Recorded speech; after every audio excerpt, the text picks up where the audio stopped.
안녕하세요. 오늘은 세 번째 시간으로 간증 나누기에 대해서 함께 나누고 생각해 보는 시간을 갖도록 하겠습니다. 전도 폭발에는 네 가지 종류의 간증이 있습니다.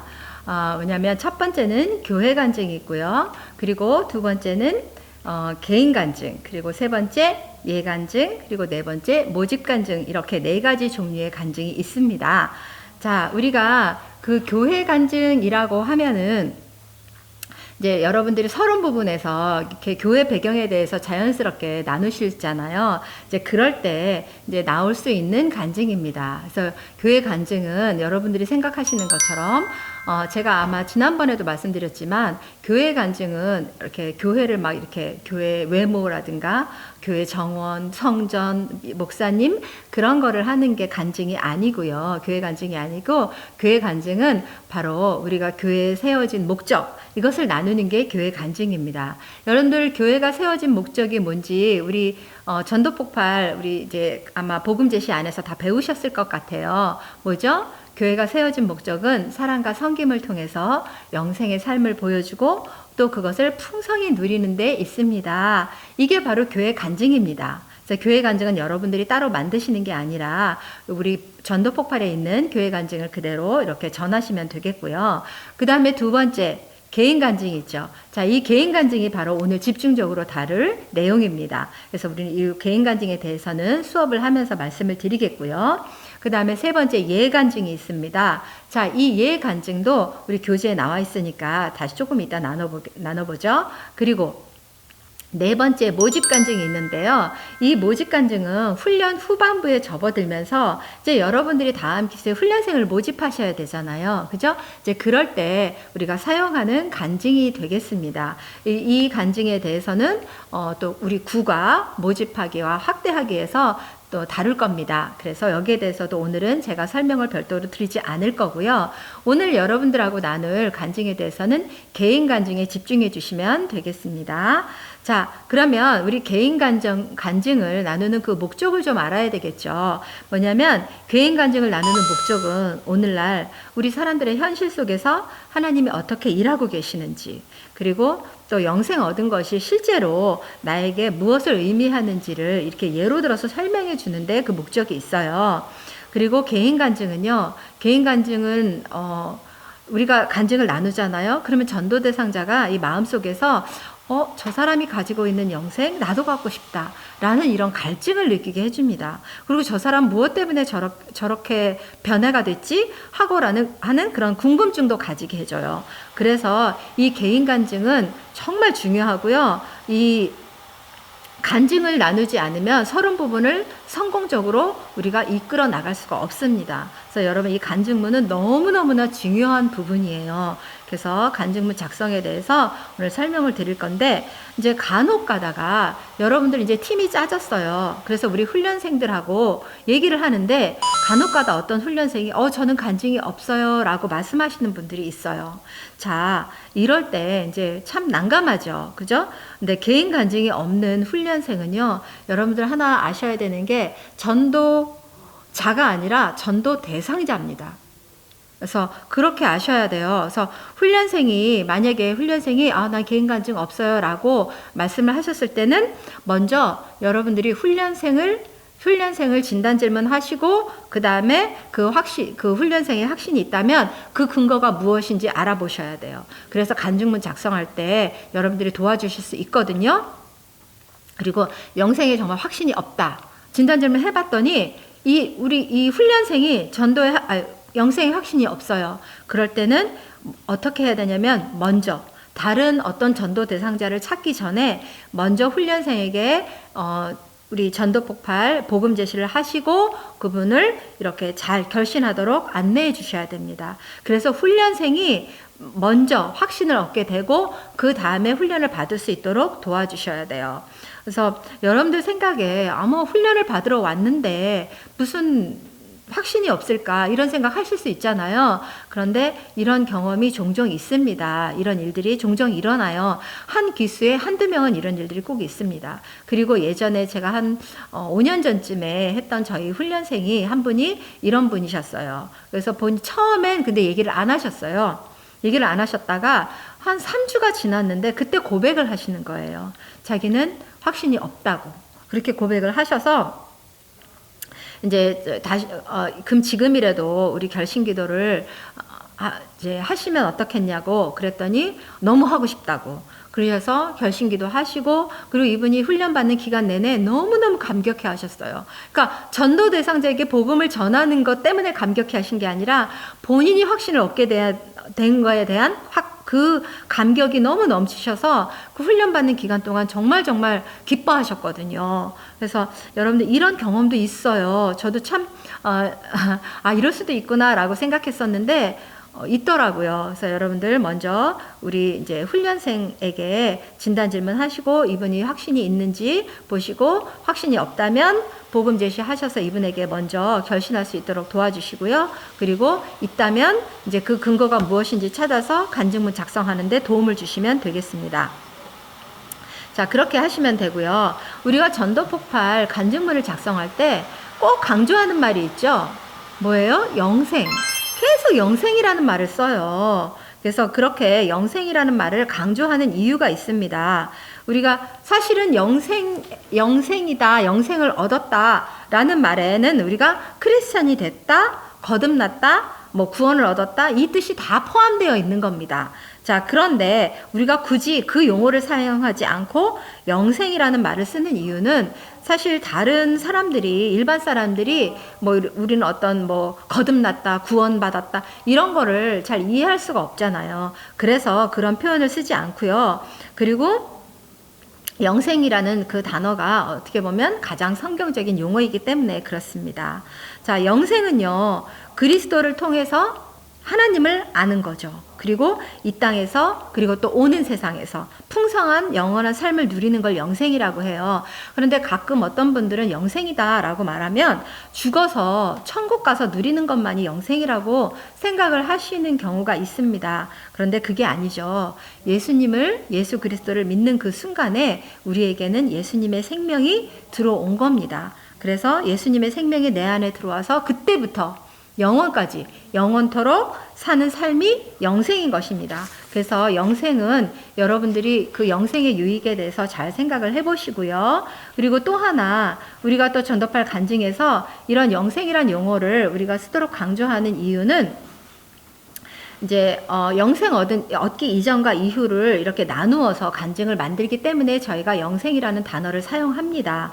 그런데 물론 어떤 때는 그래요. 내가 영생을 얻었을 때를 반드시 기억하고 있는 건 아니죠. 그죠?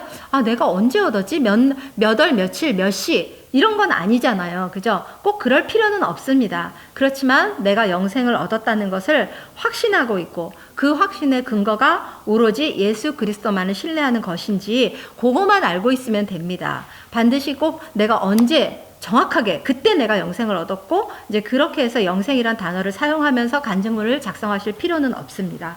그래서 상세한 거, 그 자세한 건 기억하지 못하지만 내가 어려서부터 예수님을 믿었다거나 아니면 언제 내가 예수님을 믿었고 그리고 이렇게 내가 삶이 변화되었다는 것을 확실히 알고 계시기만 하면 되는 겁니다. 그래서 그거를 가지고 영생 얻기 이전과 이후를 나누어서 간증문을 작성을 하시는 겁니다.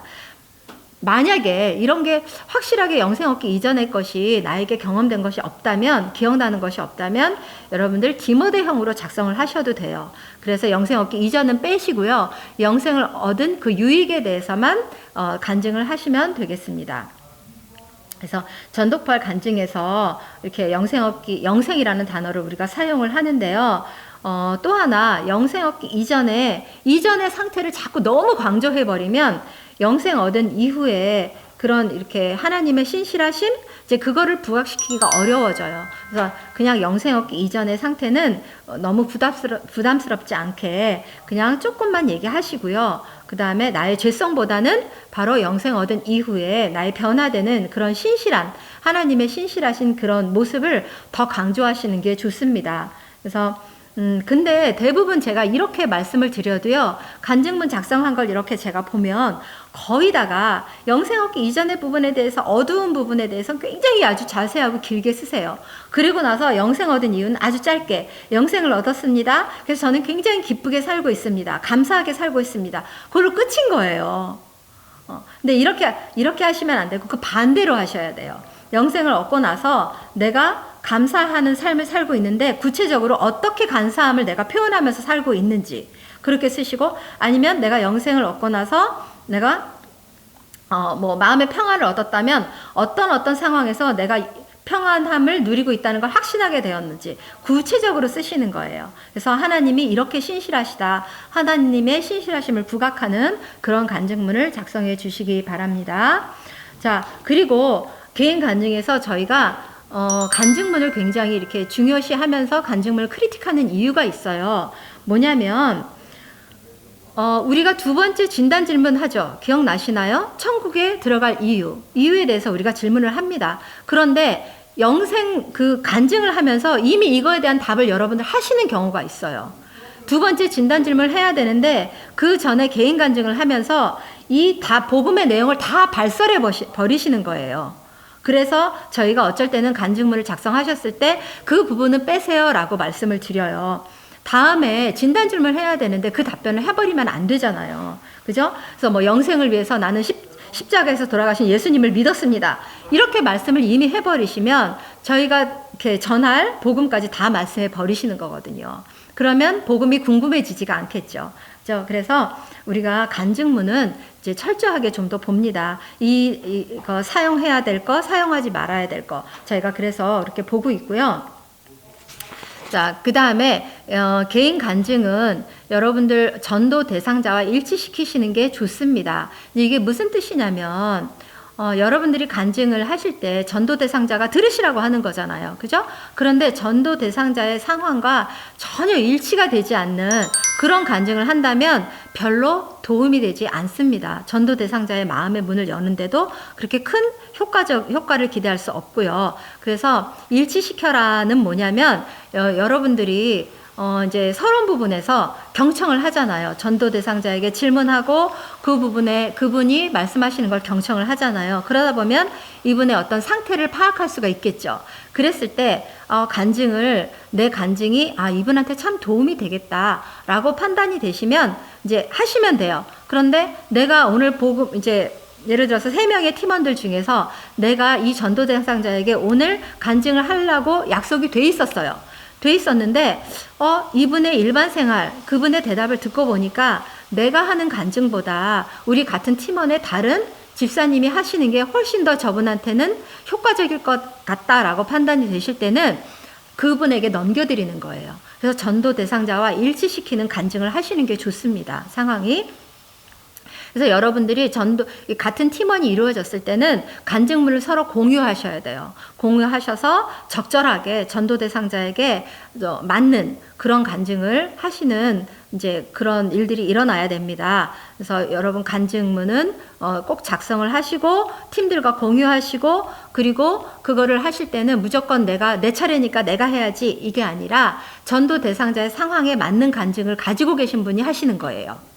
그래서 예를 들어서 전도 대상자가 죽음에 대한 공포에 대한 그런 걸 가지고 있다라고 판단이 되셨다면 그거에 대한 간증을 하신 분 그거에 대한 간증을 준비하신 걸 하시고요. 그리고 아니면 굉장히 미움이 많으신 분이다. 그러면 또 그거에 대한 간증문을 이렇게 작성하신 분의 간증을 나누시면 되겠죠. 그래서 간증문은 되도록이면 여러분들 꼭 하나만 마련하지 마시고요. 한 분당 한 2-3개씩 가지고 있는 것도 좋고요. 그리고 간증문은 서로 팀들끼리 공유하셔야 됩니다. 자, 그리고 이제 간증을 이제 나누게 됐어요. 나누게 됐을 때, 이제 제가 좀 전에 말씀드린 것처럼 다른 우리 팀대원에게 간증을 요청하시게 될 경우가 있잖아요. 자, 그럴 때는 선생님, 영생의 확신을 얻고 나서 어떻게 삶의 변화가 되셨는지 우리에게 얘기해 주시겠습니까? 하고 넘겨주시는 거예요. 이렇게. 그러니까 제가 준비하기로 했어요. 그랬는데, 내가 하는 것보다 다른 분의 간증이 맞아요. 그러면 우리 옆에 계신 제가 선생님이라고 표현을 했는데 예를 들어서 이 집사님이라고 말할게요. 이 집사님이 정말 그 영생의 확신을 얻음으로 인해서 삶에 어떤 영향이 있었는지 우리 집사님께서 말씀해 주시겠어요? 라고 넘기면 우리 다른 팀원이 자연스럽게 영생에 대한 간증을 나눌 수 있겠죠. 자, 이렇게 간증을 나누시는 거예요. 그리고 또 하나 이제 제가 아까 우리 전도폭발 간증에는 예간증이 있습니다 라고 말씀드렸어요. 그죠? 자, 예간증은 뭐냐면 복잡하게 외우시는 간증이 아니고요. 그리고 무언가를 준비해야 되는 간증이 아닙니다. 말 그대로 예하시는 게 간증이에요. 그게 뭐냐면 이제 제가 개인 간증을 나누었어요. 전도 대상자와 나눈 다음에 이렇게 다른 우리 팀들 있잖아요. 팀들에게도 우리는 이렇게 영생의 확신이 있다라는 것을 이제 우리 전도 대상자에게 보여주기 위해서 팀 대원들 한 분 한 분한테 선생님도 이런 확신이 있으시죠? 라고 하는 거예요. 그러면 우리 같은 팀원이 예라고 하죠. 그게 바로 예간증이에요. 어렵지 않죠? 우리가 간증은 또 예간증은 또 뭐야? 이것도 외워야 돼? 자, 이렇게 생각하실 수 있는데 그게 아니고요. 그런 확신을 갖고 계시죠? 라고 질문했을 때 예라고 대답하는 게 예간증입니다. 간단하죠? 자, 이렇게 이제 예간증을 이제 제가 설명을 드렸고요. 자, 이제 제일 중요한 거. 이제 여러분들이 하셔야 될 건 뭐냐면 훈련생들의 간증문을 점검하셔야 되는 거죠. 그죠? 자, 이제 우리 여기 책의 교재에 보면은요, 간증문 점검표가 있어요. 이 점검표를 활용하셔서, 우리 훈련생이 이렇게 제대로 했는지 이렇게 체크하시면서, 아니면 뭐가 부족한지 체크하시면서 도와주실 수 있습니다. 그래서 훈련생이 간증문 작성할 때 이렇게 점검표를 사용하셔도 되고요. 그리고 또 하나, 이제 그분이 간증문을 작성해 오셨어요. 그런데 전혀 우리 전도폭발 영생 간증과 맞지 않는 포맷을 해오셨어요. 그랬을지라도 이제 긍정적인 부분을 찾아서 이렇게 그 부분에 대해서 언급해 주시고요. 그 부분을 좀 더 부각시켜서 간증문을 작성할 수 있도록 도와주셔야 돼요. 그래서 절대로 개선하셔야 될 부분이 있다면 마음 상하지 않게 구체적으로 제안하셔서 도와주시기 바랍니다.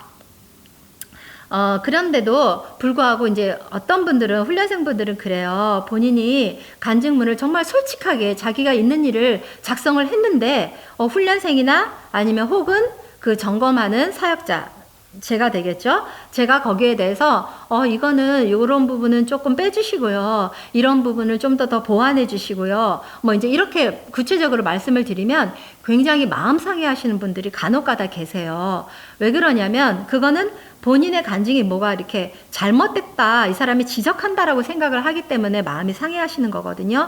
그런데 지적하는 게 아닙니다. 그게 아니고 제가 아까 말씀드렸죠. 우리 전도폭발 간증은 전도 대상자와 일치시켜야 되고, 그리고 이 사람이 복음에 대한 그 궁금증과 또 어떤 이제 뭐랄까 그런 열정, 욕구 그런 게 생기게 하기 위해서 하는 거기 때문에 이제 여러분들의 간증문이 틀렸다 잘됐다가 아니라 그런 열망을 일으키게 하는 간증을 만들어야 되기 때문에 저희들이 요거는 좀 빼주시고 요거는 넣어주시고 이렇게 말씀을 드리는 거예요. 그래서 절대 마음 상해하실 필요가 없고요.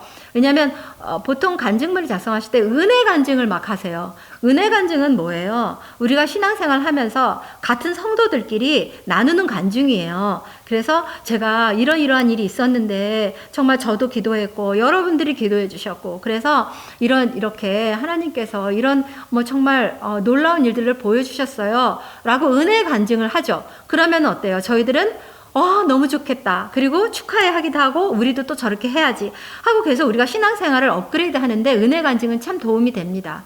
그런데 전도폭발 간증은 은혜 간증이 아니고 영생 간증이란 말이에요. 전도 대상자, 비신자를 대상으로 하는 간증이에요. 그런데 우리가 교회 안에 있었을 때 일을 얘기하는 거예요. 막 기도를 했고 어떻게 했고 이런 걸 하면 전도 대상자는 전혀 와닿지 않습니다. 저 사람이 도대체 자기 자랑하나? 이렇게 생각할 수도 있어요. 그리고 혹은 저렇게 뭐 기도하고 뭐 하면 다 되는데 왜 저렇게 살아? 이렇게 판단할 수도 있어요. 그렇기 때문에 여러분들 은혜 간증을 하는 게 아니라 영생 간증, 내가 예수님을 믿음으로 인해서 어떠한 삶의 변화가 일어났는지 거기에 대해서 하나님의 신실하심에 대해서 초점을 맞추셔서 간증을 하셔야 되는데 이제 그런 부분을 다루시지 않았었을 때 이제 저희가 이거는 좀 피해 주세요. 이거는 빼주세요. 아니면 이건 좀 더 해주세요. 라고 말씀드릴 때 우리 훈련생들이 마음 상하지 않도록 충분하게 설명해 주시고 또한 여러분들도 그렇게 되시기를 바랍니다.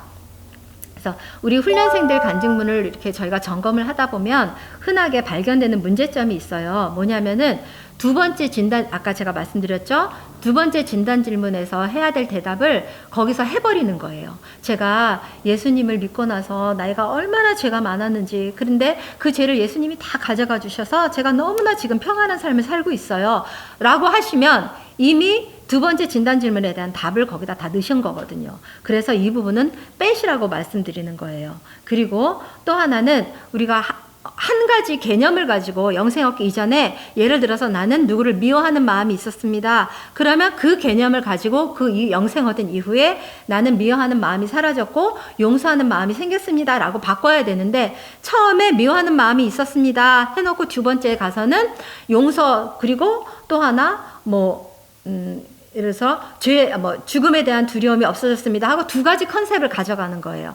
자, 이거는 안 돼요. 그런데 우리 훈련생들의 간증문에서 아주 자주 발견되는 예입니다. 두 가지 개념 이상을 막 혼합시키고 일치시키지 못할 때가 있어요. 그래서 저희들 그럴 때는 한 가지만 잡아주세요. 그리고 한 가지만 그 이전 경험을 얘기해 주시고 그 이후 경험을 얘기해 달라고 말씀드리는 겁니다. 그래서 두 개 이상의 개념을 하시는 경우에도 꼭 말씀해 주시고요. 또 하나 우리 훈련생들이 제일 힘들어하는 부분이 예증이에요. 영생 얻은 이후에 내가 감사하는 사람으로 바뀌었습니다 라고 했을 때 생생하게 어떤 부분을 내가 감사를 하게 됐고 어떻게 내가 변한 거를 알게 됐다는지 그 구체적인 예증을 해달라고 하는데 그 부분은 못 하시는 거예요. 못하고 그냥 내가 매사에 감사하다고요. 이렇게 말씀하시는 거예요. 그러면 전도 대상자가 듣기에 도대체 뭐가 어떻게 됐다는 거야? 라고 이렇게 이제 전혀 감이 안 올 수가 있거든요. 그래서 예증을 확실하게 해주셔야 돼요. 구체적으로 여러분들이 어떠한 상황에서 감사를 하게 되셨는지 그거를 예를 들어서 설명해 주시면 됩니다. 이제 그렇게 하시고 또 하나는 우리 이제 피해야 될 용어들 있죠. 그런데 정말 신기하게요. 제가 절대 그 용어 쓰지 마세요 라고 말씀드리는데 꼭 쓰세요. 꼭 쓰시는 분이 계세요. 어떤 용어냐면 우리 교회 용어 있잖아요. 우리 교회에서 사용하는 용어들이 있어요. 뭐가 있죠? 할렐루야, 아멘, 그죠? 하나님 찬양, 이런 말 쓰잖아요. 자, 이 말들은 우리 믿는 사람들끼리는 굉장히 은혜로운 단어입니다.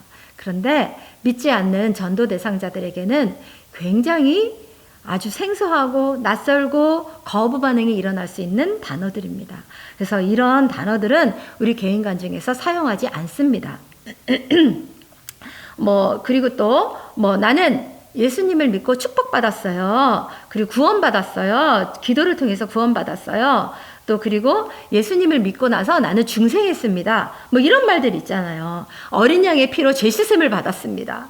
자, 이 단어는 다 우리 전도 대상자들은 너무나 어려운 단어들이죠. 그죠? 그리고 성령 이런 단어, 그리고 사탄, 마귀, 시련, 시험. 자, 이런 단어들은 여러분 간증문에서 배제해 주셔야 돼요. 자, 그래서 이제 우리 이런 단어들이 들어갔는지 간증 점검표를 사용하셔서 우리 훈련자분께서 이제 훈련생분이 쓰셨다면 그런 거 체크하셔서 빼시라고 말씀드리고 왜 빼셔야 되는지 이유도 설명해 주시기 바랍니다. 자, 그렇게 그러니까 이제 저희가 점검도 두 가지로 해야 돼요. 뭐냐면 바울형과 디모데형으로. 그러니까 성인이 된 이후에 회심을 하셔서 영생 얻기 이전 경험이 확실히 있고요. 그 다음에 영생 얻은 이후가 확실히 있어요. 이런 경우에는 우리 바울형으로 영생 얻은 이후 그러던 어느 날 저는 영생을 얻었습니다. 라고 시작하는 간증을 하셔야 되고요. 그 다음에 어린 시절에 회심을 하셨거나 또 영생 얻기 이전에 어떤 상황이 특별히 묘사할 게 없으신 분들은 이제 디모데형으로 작성을 하시는데 시작을 어떻게 하시면 되냐면 나는 영생 얻은 것이 기뻐요. 왜냐하면 이라는 문장으로 시작을 하시면 됩니다. 그래서 영생을 얻은 자의 그런 유익에 대해서 이제 말씀해 주시면 되겠어요. 이제 그렇게 하시고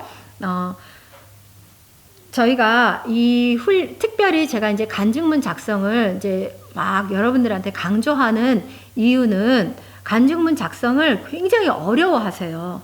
이게 복음 암기처럼 어떤 암기를 해야 되는 부분도 아니고 그렇게 어려운 게 아니라고 생각을 하는데 이상하게 굉장히 어려워하시더라고요. 간증문 작성을. 그리고 이 훈련이 끝나갈 때까지도 마무리를 못 하시는 분들이 간혹 계세요. 그래서 저는 이 간증문을 작성을 하시려면 여러분 특별한 기도가 필요하다고 생각합니다. 그냥 제가 이 간증문 설명을 하면서 제 예를 들게요. 왜냐하면 제가 처음에 전도파 훈련을 시작할 때 저는 초신자였어요. 그래서 제가 영생의 확신이 있는지 없는지 몰랐어요, 저에게. 그런 상태에서 저는 전도파를 시작을 했거든요. 전도파를 시작했는데 한 몇 주 지나니까 저보고 영생 간증문을 써오라는 거예요. 큰일 났죠. 저는 저에게 영생 간증이 없다고 생각했어요. 없었어요. 그러니까 당연히 쓸 것도 없었죠. 그런데 쓰라고 하니까 이제 제가 어떤 난관에 부딪혔냐면, 전도파를 그만두어야 되겠구나. 나는 간증을 도저히 쓸 수 없으니까 그만둬야 되겠구나 라고 생각을 했어요. 그런데 이제 두기 전에 기도를 했죠. 하나님한테. 어떻게 보면 하나님한테 좀 딜을 했어요. 제가. 하나님, 저는 영생에 대한 확신이 없어요. 간증도 없어요. 그런데 간증을 하래요. 하나님, 저한테 간증을 주세요. 하나님이 주시면 제가 할 것이고 아니면 저는 못합니다. 라고 일주일 동안 제가 하나님께 기도를 드렸어요. 그래서 확신을 달라고. 근데 무슨 일이 일어났을까요? 제가 만약에 하나님께서 확신을 주시지 않았다면 이 자리에 없었겠죠. 제가 지금 15년 전 얘기를 하고 있는 겁니다. 그래서 제가 하나님한테 그렇게 기도를 드렸는데 일주일 기도 드리고 나서 제가 나는 정말 이제 그만둬야 되겠다라고 생각을 한 그 무렵에 어떤 일이 일어났냐면 제가 확신을 갖게 되는 사건이 생겼어요. 그래서 제가 지금도 그거를 간증문으로 쓰고 있거든요. 그 간증문을 지금 하자면 너무 길어지고, 그러니까 하나님께서 저에게 확신을 주셔서, 나는 오늘 죽어도 천국 가는구나. 그런 확신이 있구나라는 것을 알게 되는 사건을 하나님께서 주셔서 제가 그 간증문을 작성을 했고요. 지금까지 이 자리에 있을 수 있었습니다. 그래서 제가 여러분들에게 말씀드리는 건 간증문 작성이 참 어려워요. 은혜 간증과 다르기 때문에. 그리고 억지로 있지도 않은 경험을 쥐어 짜라는 것도 아닙니다. 여러분들의 생생한 증언을 하셔야 돼요. 생생한 나의 경험이 아니면 굉장히 이렇게 감동적이지도 않고요. 전도 대상자가 그런 어떤 느낌을 받을 수도 없어요. 그래서 여러분들이 생생하게 여러분들의 사건을 구체적으로 증언을 하시는 게 간증이니까 여러분들 만약에 그게 없다면 저처럼 기도해 보세요. 만약에 생생한 간증이 없다. 기도하시면 아마 분명히 하나님께서 떠오르게 해주실 거예요. 나에게 이런 게 있었구나라는 걸 깨닫게 해주실 겁니다. 그래서 여러분들 기도하시면서 간증문 작성을 하시기 바랍니다. 물론 제 경우 이제 말씀을 드리면 그거는 전도사님만 있는 경우예요 라고 말씀하실 수도 있어요. 그런데 저는 그때 굉장히 절박했거든요. 초신자였고요. 정말 없었어요. 절박해서 거의 울면서 일주일을 기도하고 매달렸어요. 그래서 됐는데 이제 여러분들도 그런 경험을 하시는 그런 또 귀한 또 이제 기간이 되시기를 바랍니다. 자, 여러분들 이제 제가 간증문에 대해서 말씀을 드렸고요. 1단계, 제가 하나 더 제안을 하자면 여러분 1단계 때 작성한 간증문이요. 다시 한번 점검해 보시기 바랍니다. 그리고 가능하다면 새로운 간증문도 다시 작성해 보세요. 어떤 전도 대상자를 만날지 모르는데 다양한 경험들을 다룬 간증문이 있다면 더 효과적으로 전도하고 또 복음 제시도 할 수 있겠죠. 내게 임하신 하나님의 신실하심을 기억하시면서 간증문 작성하시고요. 또 훈련생들이 잘 작성할 수 있도록 도와주시는 여러분들 되시기 바랍니다. 자, 그럼 오늘까지 제가 간증문에 대해서 말씀드렸는데 한 주간도 기도하시면서 간증문 잘 작성하시고 훈련생 도와주시는 귀한 시간 되시기 바랍니다. 감사합니다.